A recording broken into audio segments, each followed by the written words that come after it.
인사하겠습니다. 말씀과 기도로 하나님과 사람 앞에 거룩해집시다. 아멘. 말씀을 듣기 전에 이 질문을 한번 여러분에게 드려보길 원합니다. 잘 한번 대답해 보십시오. 믿는 자들의 삶의 제일 목적이 무엇일까? 그리스도인으로서 우리가 해야 할 1순위의 삶의 모습이 무엇인 것 같습니까? 네. 우리가 해야 될 일은 예배 아니겠습니까? 우리 삶의 가장 큰 제일 목적은 하나님을 예배하는 것입니다. 웨스트민스터 신앙 고백에도 분명하게 이것을 기록해 두고 있습니다. 이 신앙 고백은 이 영국이 청교도 혁명을 승리로 이끈 이후에 복음주의 신앙으로 나를 어떻게 하면 잘 이끌어 갈 수 있을까? 이 의문을 가지고, 이 질문을 가지고 신학자 121명과 장로 30명이 모여서, 이 장로들 가운데에는 상원이 10명이었고 하원원이 20명이었습니다. 총 151명이 6년간 창세기부터 요한계시록까지 성경의 핵심 교리가 무엇인지를 요약한 것입니다. 그리고 거기서 가장 첫 번째 질문이 뭐였냐면 이것입니다. 사람의 제일 되는 목적이 무엇인가? 그리고 그 대답이 뭐냐면 하나님을 영화롭게 하는 것과 영원토록 그를 즐거워하는 것이다 라고 답하고 있다는 것입니다. 여러분, 하나님을 영화롭게 하는 것과 영원토록 그를 즐거워하는 게 뭐예요? 예배 아니겠습니까? 우리가 그렇게 하나님을 예배하는 자가 되길 원합니다. 그럼 예배가 그리스도인의 신앙에서 중요한 이유는 그것이 우리의 삶의 목적이기 때문이기도 하지만, 한 가지 더 중요한 건 뭐냐면 우리가 인생을 살아갈 때 필요한 모든 것을 하나님께서 어디서 주시겠다는 거예요? 이 예배 자리에서 부어주시겠다라고 약속하셨기 때문입니다. 그래서 뭐가 중요한 거예요? 예배가 중요합니다. 민수기 6장에 보면 아론을 통해서 하나님께서 축복을 내리시는데, 그 축복의 내용이 뭐냐면 하나님께서 지키시겠다라는 것과 은혜와 평강을 주시겠다라고 약속하십니다. 그럼 이 축복의 말씀, 이 축복의 은혜가 뭘 통해서 나타난다는 거예요? 이 예배 자리를 통해서 나타난다는 것입니다. 여러분, 이 축복은 우리의 육적인 축복, 이 땅의 축복뿐만 아니라 하늘의 복인 이 영적인 축복에 대해서도 말씀하시는 것 아니겠습니까? 예배를 통해서 우리가 이 모든 것들을 누리는 자가 되기를 원합니다. 여러분, 이렇게 하나님 앞에 예배할 때 우리에게 필요한 모든 것들을 공급하시겠다라고 약속하신 그 말씀을 믿으시기 바랍니다. 하나님이 우리에게 원하시는 건 뭐냐면 복 주시는 거예요. 내가 반드시 너희를 축복하겠다라고 말씀하신 것 아니겠습니까? 그 축복의 은혜가 넘쳐나기를 원합니다. 우리가 성막을 통해서 우리 예배에 대해서 우리가 좀 생각하고 또 말씀을 나누고 있습니다. 성막은 크게 세 부분으로 구분되어집니다. 지성소, 그 다음에 성소, 그 다음에 뜰. 이 세 가지로 구분할 수 있는데, 마치 인간의 구조가 영과 혼과 육으로 되어 있는 것과 아주 유사합니다. 왜냐하면 하나님께서 이 모든 것을 어떻게 하셨어요? 우리 인간뿐만 아니라 성막도 다 디자인하셨기 때문에 그런 것 아니겠습니까? 그래서 우리가 가장 중요하게 생각하고 있는 이 지성소, 하나님께서는 이 지성소를 가장 먼저 디자인해 주셨습니다. 그리고 우리가 지난 시간에 함께 나눴던 것처럼 이 지성소가 지극히 거룩한 장소가 된 이유가 뭐예요? 그 안에 법궤가 있기 때문 아니겠습니까? 그리고 법궤 안에 증거판이 놓여 있기 때문입니다. 그리고 또 한 가지 중요한 것, 그것을 덮개로 사용하는 그 속죄소에 예수 그리스도의 보혈의 피, 그 죄 사함으로 말미암아 우리가 누구한테 나아갈 수 있는 거예요? 하나님 앞에 나아갈 수 있고 그 관계를 맺고, 또 주님께서는 우리에게 뭘 보내주셨어요? 성령을 보내주셨습니다. 그래서 그 증거판, 지금으로 말하면 이 성령을 우리에게 부어주셨기 때문에 우리가 뭐가 되는 거예요? 하나님의 거룩한 지성소가 되는데, 우리 안에 뭐가 있기 때문에? 성령이 거하시기 때문에 가능한 것 아니겠습니까? 이런 핵심적인 메시지를 마음에 품고 우리가 예배하는 자가 되기를 원합니다. 그런데 성소가 중요한 이유가 있습니다. 지금 물론 영적으로 볼 때 지성소가 가장 중요하지만 우리가 인간의 삶을 누리며 나아갈 때 중요한 것. 그게 뭐냐면 바로 이 성소 안에 다 있습니다. 여러분, 우리가 인생을 살아가다가 힘든 일을 경험할 때가 있습니다. 육체적인 힘듦 때문에 그 인생을 포기하려고 하는 사람들은 거의 없습니다. 자신의 인생을 포기하려고 하는 사람들의 대다수가 뭐의 힘듦 때문에 그런 거예요? 육체의 힘듦이 아니라 마음의 연약함 때문에 아니겠습니까? 마음의 고통 때문에. 이 마음이 무너지면 뭐까지 내려놓으려고 하는 거예요? 자기의 생명까지도 버리려고 하는 그런 일들이 벌어집니다. 그래서 우리가 하나님을 예배하며 나아갈 때 이 영적인 것도 굉장히 중요하지만 혼적인 것도 우리에게 굉장히 중요하다는 거예요. 왜요? 우리의 인생을 살아갈 때 이것을 지키는 것이 어쩌면 가장 중요하기 때문 아니겠습니까? 물론 영적인 것을 통해서 이것이 다 흘러나오지만 그 영적인 것을 통해서 우리의 마음을 지키고 하나님 앞에 온전히 예배하고 하나님께서 이 땅 가운데 우리를 세워주신 목적대로 살아가는 것이 중요하기 때문 아니겠습니까? 성막도 마찬가지입니다. 성막을 아까 전에 세 부분으로 구분할 수 있다고 말씀드렸습니다. 그래서 지성소가 가장 중요하지만 성막의 대표를 뭐라고 얘기를 하고 있냐면 성소라고 말하고 있습니다. 여러분, 성전이나 성막을 다른 이름으로 뭐라고 불러요? 지성소라고 부르지 않습니다. 성소라고 부르고 있습니다. 그 의미가 무엇이겠습니까? 성소가 그만큼 중요하기 때문 아니겠습니까? 여러분, 그러니까 이 성소 안에 담긴 메시지를 통해서 우리 영혼의 채워짐을, 우리 혼의 채워짐을 온전히 누리길 원합니다. 하나님이 우리를 어떻게 그 마음을 지키시고 이끌어 가시는지 그것을 채워주시는, 공급해 주시는 은혜를 경험하길 원합니다. 그럼 하나님의 축복이 뭘 통해서 우리에게 임한다고 말씀드렸어요? 예배를 통해서 우리에게 임하는 것 아니겠습니까? 우리의 필요를 채워주시는, 우리의 마음, 이 혼의 영역을 채워주시는 그 은혜를 온전히 누리면서 나아가는 자가 되기를 원합니다. 여러분, 지성소를 나누면서도 분명히 말씀드렸습니다. 지성소가 중요한 것은 공간이나 장소의 의미가 아니라 그 안에 뭐가 있기 때문에 그렇다고요? 그 안에 증거계인 법궤가 놓여 있기 때문이라고 말씀드렸습니다. 성소도 마찬가지입니다. 장소나 공간이 중요한 게 아니라 그 안에 놓여 있는 기물이 중요한 거예요. 이 성소에는 뭐가 있냐면 상과 등잔대와 분향단이 있습니다. 이 세 가지가 놓여 있는데 오늘은 이 상과 등잔대를 통해서 하나님께서 우리에게 부어주시는 예배의 참 의미를 생각해 보길 원합니다. 여러분, 그래서 이 예배 가운데에 우리의 영혼이 살아나는 은혜를 경험하는 자가 되길 원합니다. 그렇게 하나님의 형상으로 회복되어서 항상 행복하고 항상 하나님 앞에 참 평안을 누리는 그런 삶을 누리는 자가 되기를 원합니다.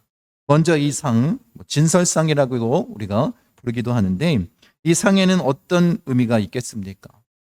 결론적으로 말씀드리면 이것입니다. 이 상을 통해서 우리에게 주시는 메시지는 뭐냐면 우리 영혼의 굶주림을 채워주시겠다라는 거예요.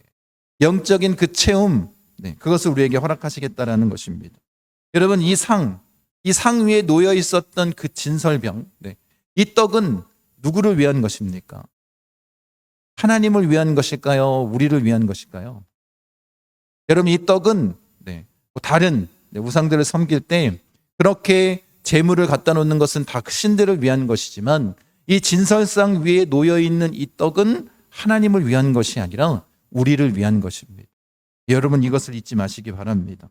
여러분, 하나님은 무엇을 드셔야만 하는 존재가 아닙니다. 그렇기 때문에 이 떡이 하나님께는 필요치 않습니다. 오히려 이 떡이 누구에게 필요하기 때문에, 이 영혼의 떡이 우리에게 필요하기 때문에 항상 그곳에 이 떡을 놓아두라라고 주님이 명하신 것 아니겠습니까? 여러분, 이 성소에 이 상을 두게 하신 것은 하나님의 은혜의 메시지가 담겨 있습니다. 하나님께서 우리의 굶주림을, 영적인 굶주림을 채워주시겠다는 건 아니겠습니까? 여러분, 인간은 어때요? 항상 채워지지 않는 그 갈망, 그 굶주림 때문에 어렵고 힘들게 살아가는 건 아니겠습니까? 그 굶주림이 채워지지 않으니까 각종 허무와 무의미, 무력함, 그리고 재미없는 삶을 산다고 힘들어하고 고통스러워하는 건 아니겠습니까? 그래서 어떻게 해요? 마음 가운데 분노가 막 솟아오르기까지 합니다. 여러분, 이 굶주림을 채우기 위해서 세상적인 방법으로 어때요? 악한 일을 행하거나 아니면 고통과 중독 현상들이 나타나는 건 아니겠습니까? 그런 마음의 채워짐을 인간적인 방법으로는 도저히 감당할 수 없는 건 아니겠습니까? 그럼 이 영혼의 갈망이 채워지지 않으니까 그 인생이 어떻게 되는 거예요? 절대로 바르게 살아갈 수 없는 것 아니겠습니까?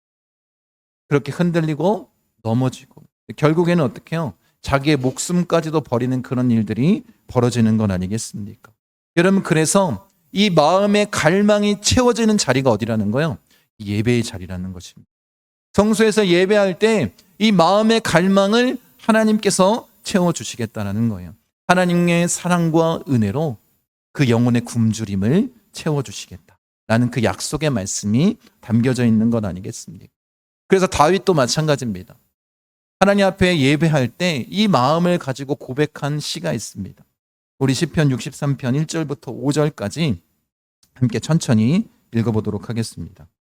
하나님이여, 주는 나의 하나님이시라. 내가 간절히 주를 찾되 물이 없어 마르고 황폐한 땅에서 내 영혼이 주를 갈망하며 내 육체가 주를 앙모하나이다.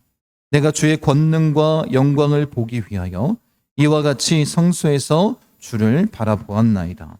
주의 인자하심이 생명보다 나으므로 내 입술이 주를 찬양할 것이라. 이러므로 나의 평생에 주를 송축하며 주의 이름으로 말미암아 나의 손을 들리이다. 골수와 기름진 것을 먹음과 같이 나의 영혼이 만족할 것이라. 나의 입이 기쁜 입술로 주를 찬송하되. 이것이 다윗의 고백입니다. 하나님 마음에 합한 자라고 말씀하셨던 이 다윗 역시 이 영혼의 갈망을 채우기 위해서 어디로 나아가고 있어요? 성소로 나아가는 것 아니겠어요? 하나님을 찬양하고 하나님을 예배하니까 그 영혼의 골수와 기름진 것을 먹은 것 같이 하나님의 채워짐이 있었다라는 것 아니겠어요? 여러분, 이 상위에 하나님께서 그 떡을 놓아주신 이유는 누굴 위한 거라고요? 우리를 위한 것입니다. 우리의 영혼의 갈망을 채워주시겠다.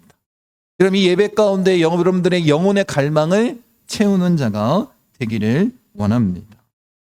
여러분, 그렇게 하나님께서 우리에게 부어주신 은혜를 경험하는, 그 충만한 은혜를 경험하는 예배 가운데 서는 자가 되길 원합니다. 신약에도 보니까 예수님 앞에 이런 영혼의 갈망을 가지고 찾아온 자가 있습니다.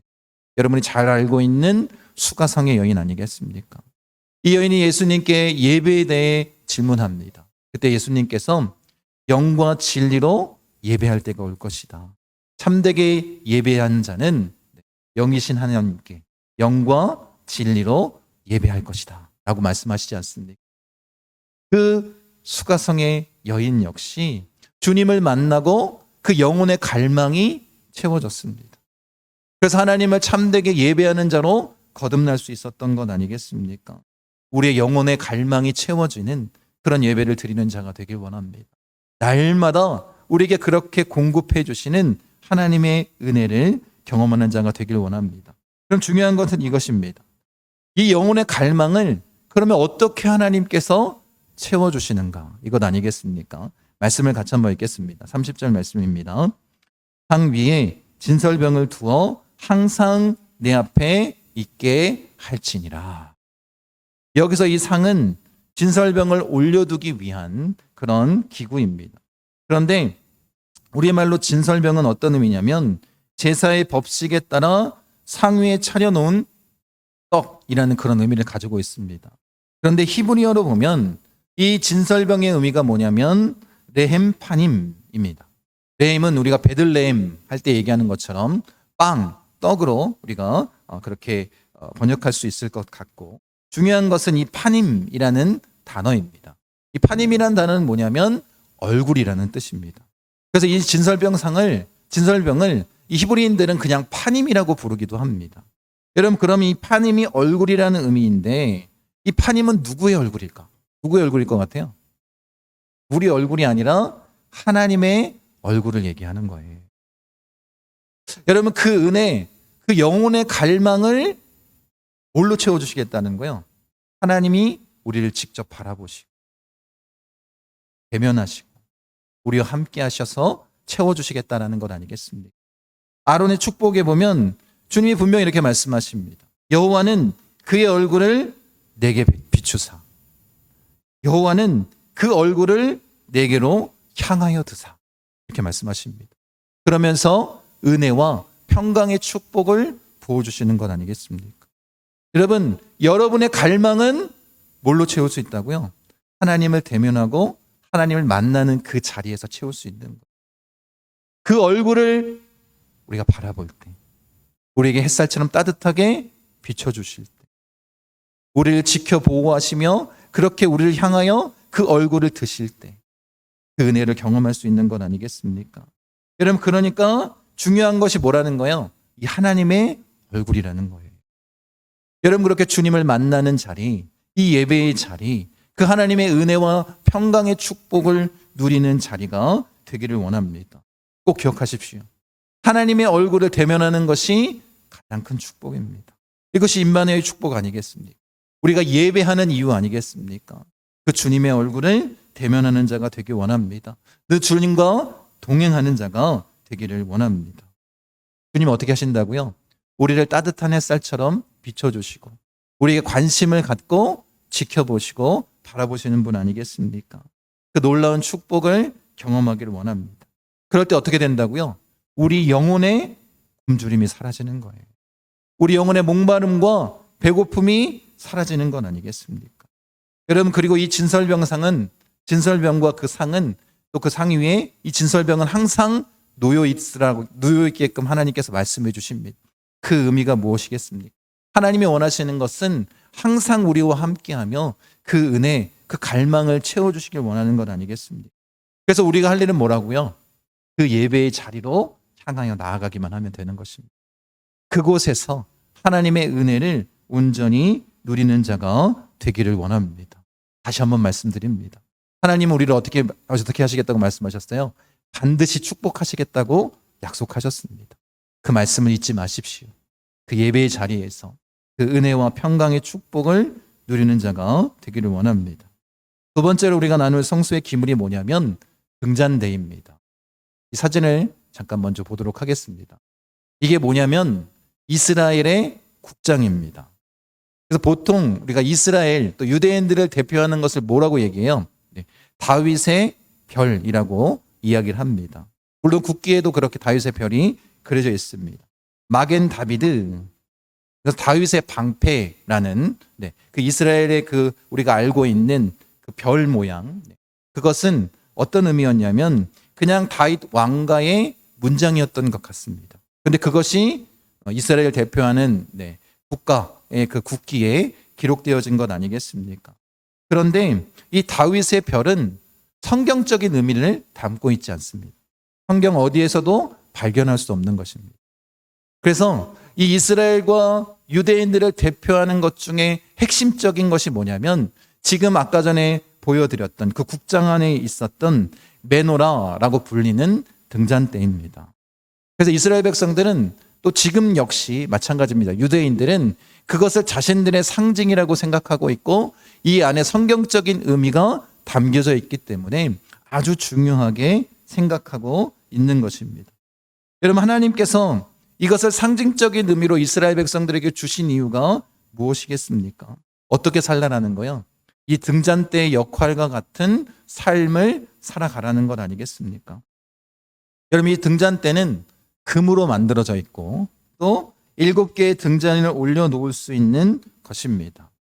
이 메노라, 이 등잔을 뜻하는 이 네르라는 단어에서 파생됐는데 이 단어 안에 빛이라는 의미가 포함되어 있습니다. 그러니까 이 등잔대는 뭐와 연결할 수 있다는 거예요? 빛과 연결할 수 있는 것입니다. 그러므로 이 메노라, 이 등잔대의 메시지는 뭐냐면 우리가 하나님 앞에 예배할 때 우리 심령 속에서 일어나는 역사가 뭐라는 거예요? 빛이라는 것입니다.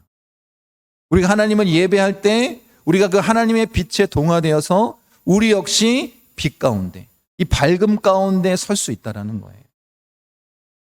이 성막, 이 성소 안에 천막으로 쳐져 있기 때문에 빛이 하나도 들어올 수 없는 암흑과도 같은 곳입니다. 그런데 그곳에 항상 뭘 켜가 두고 있는 거예요? 이 등잔대를 통해서 빛을 밝히는 건 아니겠습니까? 그 빛을 통해 어둠이 몰아나가는 것 아니겠습니까? 한치 앞도 볼 수 없는 그곳에 이 빛을 통해 우리로 하여금 주님을 바라보게 하는 것 아니겠습니까? 여러분, 그래서 우리가 하나님 앞에 나와 예배할 때 우리 심령의 어둠이 뭘로 변화되는 거예요? 하나님의 빛으로, 밝음으로 변화되는 것입니다. 이것이 예배의 이유 아니겠습니까? 예배의 이유, 은혜 아니겠습니까? 그렇게 빛으로 우리 심령의 어둠을 몰아내는 그런 은혜를 경험하기 원합니다. 그러니까 예배는 뭐냐면 빛의 역사입니다. 진정으로 예배할 때 우리 안에 기쁨이 넘쳐나는 것이고, 우리 안에 빛이 비춰지는 것이고, 우리 안에 밝음이 나타나는 건 아니겠습니까? 우리 내면에 있는 그 어둠을 다 몰아낼 수 있는 건 아니겠습니까? 여러분, 그 밝음, 이 밝음은 누구로부터 시작된 거예요? 하나님의 빛으로 시작되는 건 아니겠습니까? 그 빛을 통하여서 우리가 빛의 자녀로 그렇게 우리의 심령을 밝게 비추는, 빛나게 하는 자들이 되기를 원합니다. 여러분, 하나님의 밝음이 우리에게 어떻게 나타났는가? 우리가 이 등잔대를 통해서 우리가 살펴볼 때 생각할 것이 있습니다. 등잔대는 순금으로 이 살구꽃의 형상의 등잔 받침을 조각해 두고 있습니다. 이 살구꽃, 우리가 알고 있는 살구꽃이 아니고 히브리어로 보면, 우리 그때 당시에는 번역할 때 우리나라에 이 꽃이 없었습니다. 아몬드 꽃을 의미합니다. 그렇다면 왜 아몬드일까? 히브리 대학의 한 교수가 이렇게 얘기합니다. 겨울이 지나고 봄이 오면 가장 먼저 꽃을 피는 게 이 아몬드 꽃이라고 합니다. 그래서 생명과 능력을 상징해서, 그래서 이 아몬드 꽃, 이 살구꽃의 형상을 등잔대에 새겼다라고 말합니다. 그런데 그 말은 성경적인 근거가 없습니다. 정확한 의미가 뭐냐면 이 아몬드라고 얘기하고 있는 이 히브리 단어, 이 단어 안에 담겨져 있습니다. 이 사카드라는 단어인데 여기서 중요한 것은 뭐냐면, 이 뜻의 의미가 뭐냐면 경계하다, 잠자지 않다, 밤샘하다, 방심하지 않다라는 그런 의미가 담겨져 있습니다. 여러분, 그 의미 그대로, 이 단어의 의미 그대로 붙여진 단어가 바로 이 사카드, 아몬드라는 단어입니다. 이것이 뭐냐면 이것이 바로 메노라, 등잔대가 가지고 있는 의미다라는 거예요. 여러분, 그래서 이 의미를 생각해 보면 떠오르는 하나님의 말씀이 있습니다. 같이 한번 읽어보도록 하겠습니다. 시편 121편입니다. 천천히 읽겠습니다. 내가 산을 향하여 눈을 들리라. 나의 도움이 어디서 올까? 나의 도움은 지으신 여호와에게서로다. 여호와께서 너를 실족하지 아니하게 하시며 너를 지키시는 이가 졸지 아니하시리로다. 이스라엘을 지키시는 이는 졸지도 아니하시고 주무시지도 아니하시리로다. 여호와는 너를 지키시는 이시라. 여호와께서 내 오른쪽에서 내 그늘이 되시나니 낮의 해가 너를 상하게 하지 아니하며 밤의 달도 너를 해치지 아니하리로다. 여호와께서 너를 지켜 모든 환난을 면하게 하시며 또 내 영을 지키시리로다. 여호와께서 너의 출입을 지금부터 영원까지 지키시리로다. 아멘. 이 빛을 통해서 어떻게 하시겠다라는 거예요? 우리를 지키시겠다라고 말씀하십니다. 졸지도 주무시지도 않고 항상 그 빛을 비춰주시겠다라는 거예요. 여러분, 우리가 예배의 자리에 나아가기만 하면 이 하나님의 은혜를 경험할 수 있는 것 아닙니까? 그 빛을 경험하는 것입니다. 여러분, 그렇게 이 메노라의 의미를 마음 가운데 우리가 새기길 원합니다. 또 이 메노라의 의미를 명확하게 보여주는 장면이 있는데, 구약의 장면이 있는데, 그 장면이 어디냐면 이 모세가 하나님을 처음 만났던 때입니다. 여러분, 그 떨기나무에 붙어 있는 불, 이걸 학자들이 뭐라고 얘기하냐면 메노라의 오리지널 버전이라고 얘기를 합니다. 여러분, 그 떨기나무에서 어떤 역사가 일어났는지 한번 생각해 보십시오. 모세가 어떤 삶을 살았어요? 40년 동안 왕자의 삶을 살다가 이제 40년 동안 양을 치는 자였습니다. 자기 인생이 부정당한 건 아니겠습니까? 그렇게 노력했던 삶을 다 잃어버리고 새로 시작한 삶을 살아가는. 그래서 어쩌면 그 마음 가운데에 인생에 대한 회의를 품고 있을지 모를 그 모세에게 뭘 비춰주신 거예요?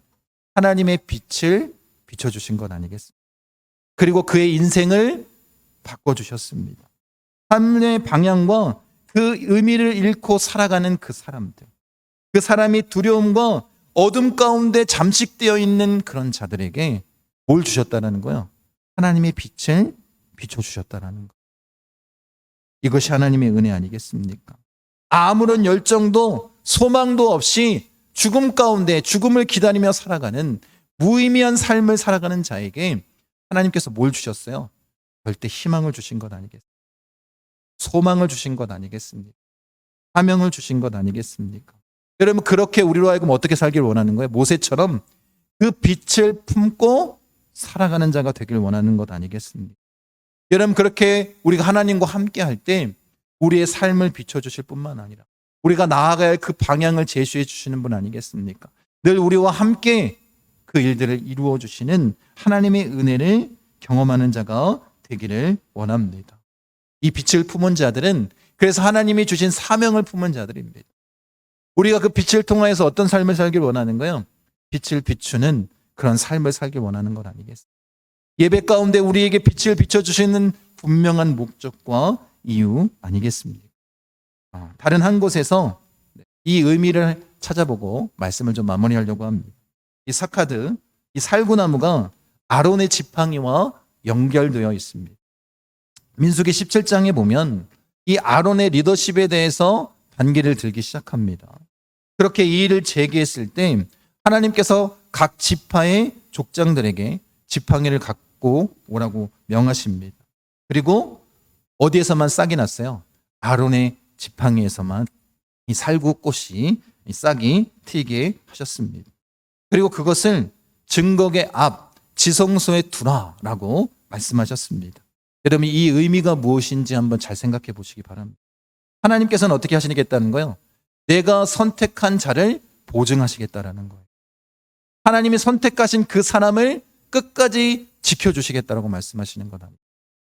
여러분, 이 빛을 우리에게 비춰주시고 우리가 빛의 자녀가 됐다라는 것은 어떤 의미예요? 하나님께서 우리를 책임져 주시겠다라는 거예요. 여러분, 우리가 인생을 살아갈 때 하나님이 내 편이라는 확신이 있다면 여러분, 두려움이 있겠습니까? 여러분 마음에 평강이 흘러 넘쳐날 것입니다. 그 빛으로 여러분 마음 가운데 있는 잠식되어 있는 그 어둠을 다 몰아낼 수 있는 것 아니겠습니까? 이런 은혜를 우리에게 주셨다는 거예요. 하나님이 내 편이 되시겠다라고 말씀하십니다. 끝까지 우리에게 복 주시겠다라고 말씀하시는 건 아니겠습니까? 이 세상의 그 어떤 공격과 비난도 다 막아주시겠다라는, 오히려 우리를 높이 세워주시겠다라고 말씀하시는 것 아니겠습니까? 하나님이 내 편이십니다. 무엇이 두려우십니까? 예배 가운데 그 은혜를 온전히 누리며 나아가는 자가 되길 원합니다. 여러분, 우리가 예배할 때 하나님의 얼굴을 대면하며 바라보는 자가 되길 원하고 그 빛 앞으로 나와 서는 자가 되길 원합니다. 그래서 어떻게 해요? 우리 안에 모든 어둠을 몰아내는 자가 되길 원합니다. 빛의 자녀로서 서는 자가 되기를 원합니다. 여러분, 그런 은혜를 경험한, 그 예배의 은혜를 경험한 자가 어떤 삶의 모습으로 살아가야 되는지 바울이 이렇게 말하고 있습니다. 같이 한번 읽어보도록 하겠습니다. 너희가 전에는 어둠이더니 이제는 주 안에서 빛이라. 빛의 자녀들처럼 행하라. 빛의 열매는 모든 착함과 의로움과 진실함에 있느니라. 주를 기쁘시게 할 것이 무엇인가 시험하여 보라. 이제 우리는 뭐라는 거예요? 빛의 자녀가 됐다라는 거예요. 예배의 자리를 통해서 하나님 앞에 참된 예배를 드림으로 말미암아 빛의 자녀가 됐다라는 것입니다. 여러분, 이것을 잊지 마시기 바랍니다. 그렇게 우리를 비춰주시는 분 아니겠습니까? 그렇게 우리에게 능력을 더하시는 분 아니겠습니까? 그렇게 하나님 앞에 나와 참되게 예배함으로 빛의 자녀로 살아가는 자가 되기를 원합니다. 여러분, 성소를 통해서 두 가지 의미를 우리가 이 상과 등잔대를 통해서 함께 예배에 대한 의미를 나눴습니다. 첫 번째 의미는 무엇이냐면 여러분, 우리의 영혼의 갈망을 채워주시는 분이라는 거예요. 우리 마음의 그 굶주림, 목마름을 다 채워주시는 그 하나님 앞에 그 얼굴을 대면하여 가는 자가 되길 원합니다. 두 번째, 이 등잔대를 통해서 살펴본 의미는 하나님께서 뭘 비춰주신다라는 거예요. 빛을 우리에게 비춰주. 우리 안에 모든 어둠을 다 몰아내 주시는. 절망 가운데 있는 자에게 참 소망을 가지고 살아가게 하시는 건 아니겠습니까? 죽음 가운데 거하는 자에게 참된 생명을 허락하시는 분 아니겠습니까? 그리고 우리에게 뭘 주신다고요? 빛의 사명을 주시는 건 아니겠습니까? 우리가 하나님 앞에 예배할 때 이 두 가지를 기억하십시오. 그런 마음으로 하나님 앞에 예배하고 하나님 앞에 영광 돌리는 우리의 삶의 목적대로 참되게 예배하는 우리 목포 순복음 중학교 성도님 되시기를 간절히 축원드립니다.